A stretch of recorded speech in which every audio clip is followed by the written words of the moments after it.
Hello and welcome to jobs Adda. प्यारे बच्चों, जैसे आपको पता है पिछले काफ़ी सालों से हमारे जेकेएसएसबी के कोई एग्ज़ाम नहीं हुए हैं, तो अब आप में से बहुत सारे बच्चे बैंकिंग की तैयारी कर रहे हैं, एसएससी की तैयारी कर रहे हैं, मगर हमें ये नहीं पता कि बैंकिंग में कौन कौन सा एग्ज़ाम होता है।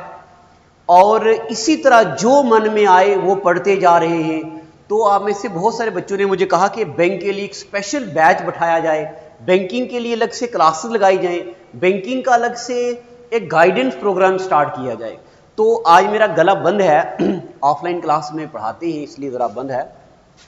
ये देखिए, ये आपके सामने वो एग्जाम है जो बैंकिंग आईबीपीएस यानी कि बैंकिंग कैटेगरी में आते हैं। आरबीआई ग्रेड बी का एग्जाम होता है, उसके अलावा आरबीआई असिस्टेंट का एग्जाम होता है, आरआरबी पीओ का पेपर होता है, आरआरबी क्लर्क का पेपर होता है, आईबीपीएस पीओ का पेपर होता है, एसबीआई क्लर्क का पेपर होता है, एसबीआई पीओ का पेपर होता है। इसके अलावा प्यारे बच्चों कुछ एग्जाम वो है जो टेक्निकल कैटेगरी में आते हैं। ये एग्जाम हो गए। RRB scale second and third category का एग्जाम होता है, आईबीपीएस एसओ स्पेशलिस्ट ऑफिसर का एग्जाम होता है, एसबीआई एसओ का पेपर होता है, इंश्योरेंस एग्जाम होते हैं। इसके अलावा जितने भी रीजनल बैंक है, यानी कि मान लो कोई सिंडिकेट बैंक का पेपर हो गया, जेएंडके बैंक का एग्जाम हो गया, कोई पंजाब नेशनल बैंक का एग्जाम हो गया, बहुत सारे एग्जाम ऐसे भी हैं जो हमारी रीजनल कैटेगरी में आते हैं। तो अभी मैं आपके सामने notification, eligibility criteria, pattern, cut off और स्ट्रेटजी ये सब डिस्कस करने वाला हूं। तो मेरे प्यारे बच्चों, अब आप बने रहिएगा इस वीडियो के साथ और ये वीडियो पूरा एंड तक देखिएगा। इसमें मैं आपको सिलेबस भी बताऊंगा और ये भी बताऊंगा कि किस कैटेगरी वाले बच्चे फॉर्म भर सकते हैं। कैटेगरी से मुराद मेरा कहने का मतलब है किस एज ग्रुप के बच्चे फॉर्म भर सकते हैं। फिर मैं आपको बताऊंगा क्या इसके लिए कोई स्पेशल ग्रेजुएशन की जरूरत है या क्या इसके लिए कोई स्पेशल परसेंटेज की जरूरत है, क्या आर्ट्स वाला बच्चा इसकी तैयारी कर सकता है, क्या मेडिकल नॉन मेडिकल वाला कर सकता है, क्या कॉमर्स वाला कर सकता है। तो ये सब हम चीजें देखने वाले हैं। चलिए देखिए, सबसे पहले ये एक एग्जाम होता है export credit guarantee corporation exam, ठीक है। इसमें एज क्राइटेरिया होता है 21 से लेके 30 साल तक, यानी कि कोई भी बच्चा जो ग्रेजुएट हो और जिसकी सिंपल ग्रेजुएशन हो, कोई परसेंटेज मायने नहीं रखती है। 21 से 30 की एज का हो, सिंपल ग्रेजुएशन हो, तो वो बच्चा ये फॉर्म भर सकता है, बैंकिंग सेक्टर की कैटेगरी में आता है। इसके अलावा और क्या है, और प्यारे बच्चों RBI grade B, RBI grade B के लिए एज 21 से 30 कैटेगरी में होनी चाहिए, मगर इसमें एक स्पेशल क्राइटेरिया है। अगर आपकी ग्रेजुएशन 60%, 60% अगर आपके ग्रेजुएशन में नंबर है, या अगर आपके ग्रेजुएशन में नंबर 60% नहीं है और आपने पीजी की है, तो एटलीस्ट 55% जो है ये आपके परसेंटेज होनी चाहिए ग्रेजुएशन में। उसके बाद आरबीआई असिस्टेंट, आरबीआई असिस्टेंट में एज 20 से 28 है, ग्रेजुएशन क्वालिफिकेशन चाहिए और इसका भी क्राइटेरिया है 50%, आपके पास 50% जो है ग्रेजुएशन में नंबर होने चाहिए। इसके अलावा और क्या है, आरआरबी पीओ। अभी मैं सिर्फ आपको ये बता रहा हूं कि क्या क्या एग्जाम आप दे सकते हैं। आरआरबी पीओ बताओ जी, एज क्राइटेरिया क्या है आरआरबी पीओ का? एज क्राइटेरिया है 18 से, एज क्राइटेरिया है इसका 18 से 30 साल का, ये इसका एज क्राइटेरिया है। और क्वालिफिकेशन देखो क्या है, कोई भी ग्रेजुएशन, यहां पे कोई परसेंटेज नहीं मांगी है, कोई परसेंटेज की जरूरत नहीं है।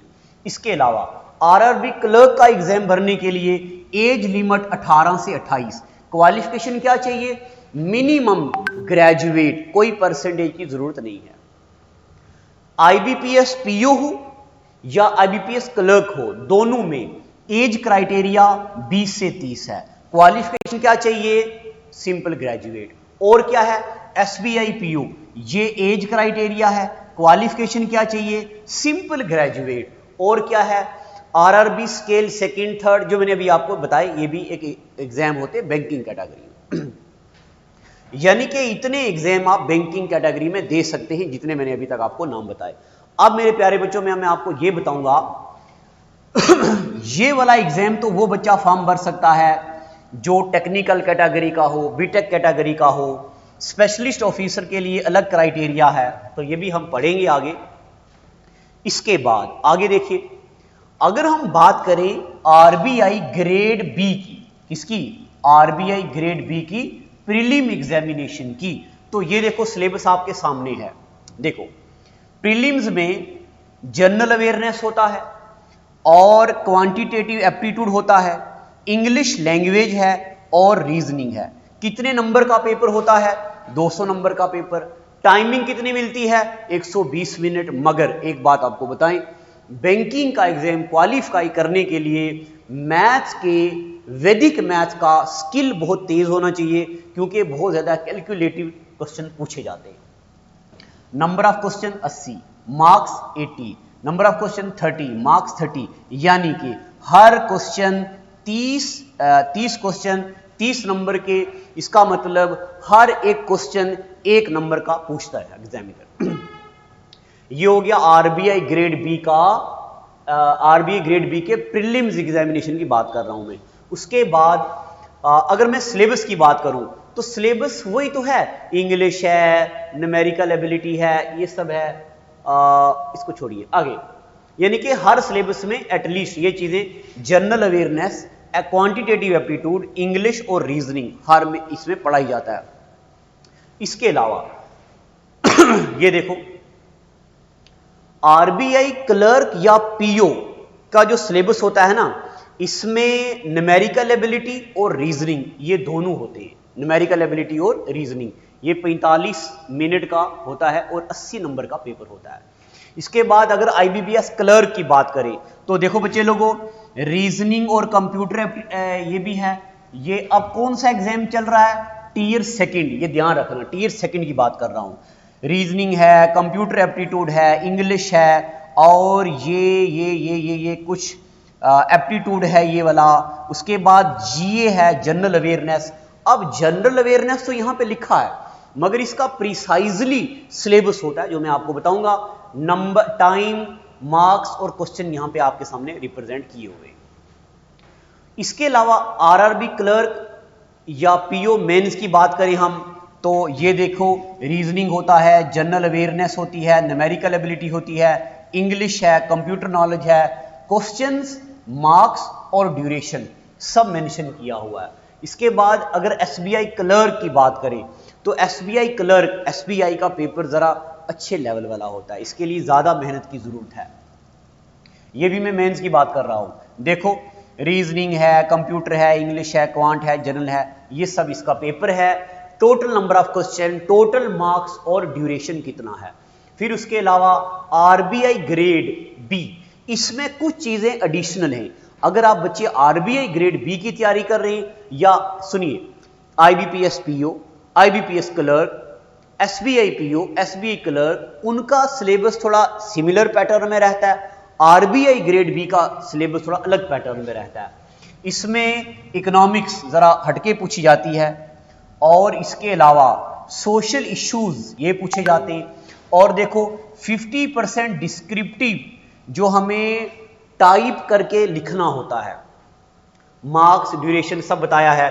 पेपर सेकंड इंग्लिश स्किल है, इसमें राइटिंग स्किल्स आपका एसे राइटिंग, प्रीसी राइटिंग ये चेक किया जाता है और फाइनेंशियल मैनेजमेंट ये चेक किया जाता है। ये सब आपके सामने नंबर हैं। यानी कि RBI ग्रेड बी की अगर आप तैयारी कर रहे हैं तो SBI PO, IBPS PO या क्लर्क के थोड़ा सा हटके है, ये थोड़ा एडिशनल चीजें पूछी जाती हैं। इसके अलावा अब हम बात करते हैं जितने भी पेपर मैंने आपके सामने डिस्कस किए, अगर मैं बात करूं इनके सिलेबस की, तो रीजनिंग का सिलेबस जो होता है, रीजनिंग के सिलेबस में एक तो क्या मिसलेनियस टॉपिक्स होते हैं, और रीजनिंग के सिलेबस में पजल होता है, और रीजनिंग के सिलेबस में लॉजिकल रीजनिंग होता है। इसके अलावा देखो ये सब वो टॉपिक हैं जो जब भी आप कोचिंग करते हैं कहीं पे भी, जम्मू में आप हमारे पास पढ़ें, कहीं पे भी पढ़ें, तो ये वाले टॉपिक्स आप हर एग्जाम के लिए पढ़ते ही पढ़ते हैं। बोलो बात सही है कि नहीं है? तो अगर आप ये इतनी रीजनिंग पढ़ रहे हैं, पजल की बात कर रहा हूं, मेंस में हाई लेवल के पजल आते हैं, तो ये सिर्फ बैंकिंग पूछता है, बाकी कोई भी एग्जाम पजल नहीं पूछता है। अगर हम क्वांट की बात करें तो जब भी आप कोई कोचिंग करते हैं तो बताओ क्या आप ये वाला क्वांट नहीं पढ़ते? मगर बैंकिंग क्या करता है, सिंप्लीफिकेशन जरा एडिशनल ज्यादा वेटेज वाली पूछता है और थोड़ी ट्रिक बेस्ड। इसके अलावा इंग्लिश लैंग्वेज की अगर मैं बात करूं तो आप मुझे बताओ, जब भी आप कोई कोचिंग करते हैं तो क्या आप रीडिंग कंप्रीहेंशन नहीं पढ़ते? क्या आप क्लोज टेस्ट, पैरा जंबल ये सब नहीं पढ़ते? आप क्या ये तो पढ़ते हैं, मगर सिर्फ बैंकिंग क्या करता है, थोड़ा लेवल हाई रखता है। इसके अलावा जनरल अवेयरनेस में क्या क्या टॉपिक आते हैं? जनरल अवेयरनेस में इसमें फाइनेंशियल अवेयरनेस आता है, करंट अफेयर्स आता है, स्टैटिक अवेयरनेस आता है, बैंकिंग एंड फाइनेंशियल अवेयरनेस आता है, जो हम यहाँ पे आप बच्चों को तो पढ़ाते ही हैं। अब प्यारे बच्चों, कंप्यूटर का तो पढ़ने की जरूरत नहीं है, कंप्यूटर तो यानी कि ये तो सिलेबस यहाँ पे मेंशन है, मगर पेपर में जो हम पढ़ाते हैं कंप्यूटर के बारे में वो तो सब एग्जाम में सिमिलर ही कंप्यूटर रहता है, चाहे एसएससी हो, चाहे जेकेएसएसबी हो, चाहे बैंकिंग हो। अब सुनिए, आपको पढ़ना कैसे है, सबसे ज्यादा जरूरी बात जो है स्ट्रेटजी की।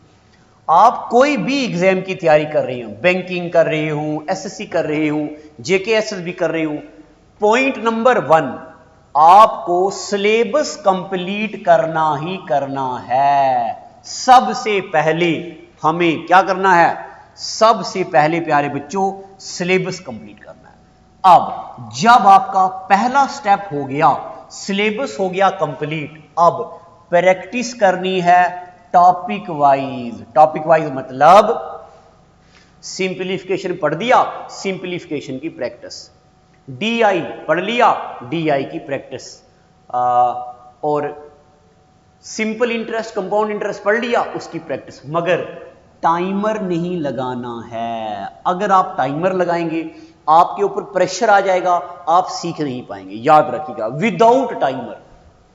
फिर practice topic wise with timer. Speed भी तो बढ़ानी है, बैंकिंग स्पीड पे ध्यान देता है। मिक्स क्वेश्चन कीजिए, प्रैक्टिस, इससे क्या होगा, फौरन आपके जहन में सिंप्लीफिकेशन का सवाल आ गया, आपने कर दिया, परसेंटेज का आ गया, आपने कर दिया, डीआई का आ गया, आपने कर दिया, रीजनिंग का पजल आ गया, आपने कर दिया, सिटिंग अरेंजमेंट आ गई, आपने कर दी, इंग्लिश का रीडिंग कॉम्प्रिहेंशन आ गया, आपने कर दिया, वोकैब आ गया, आपने कर दिया। चलो जी, प्रैक्टिस करना मिक्स क्वेश्चन। फिर उसके बाद सेक्शन वाइज टेस्ट देने जरूरी है। अगर टेस्ट नहीं देंगे पता कैसे चलेगा? और सिंगल छोटे छोटे टेस्ट नहीं, कंप्लीट बड़े बड़े टेस्ट देने हैं। तो ये वो स्टेप हैं जो जो जो जो जो हर बच्चे को किसी भी एग्जाम के लिए, जो भी बच्चा तैयारी कर रहा है उस बच्चे को ये पढ़ना ही पढ़ना है। अब मेरे प्यारे बच्चों देखो, हमारा जॉब्स अड्डा में हर मंडे को तो आजकल नहीं, आजकल हम हर ट्यूसडे को हम फ्रेश बैच स्टार्ट करते हैं। इसमें कौन कौन से बैच स्टार्ट होते हैं?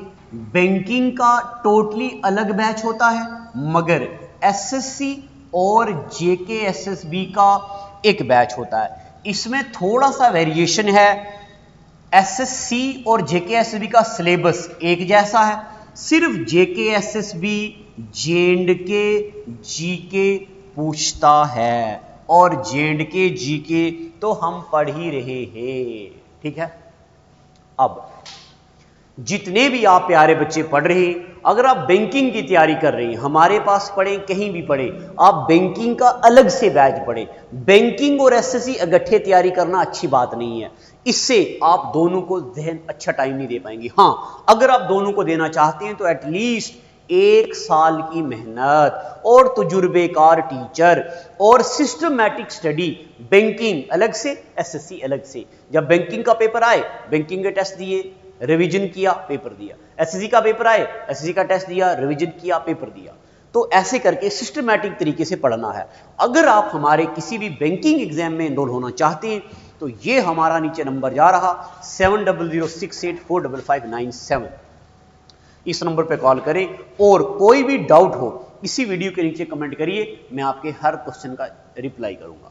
Thank you, God bless you. गला खराब है, अगर मैं कोई चीज आपको लगे कि अच्छे से एक्सप्लेन नहीं कर रहा हो उसके लिए हम माजरत चाहते हैं। चलिए, thank you, God bless you.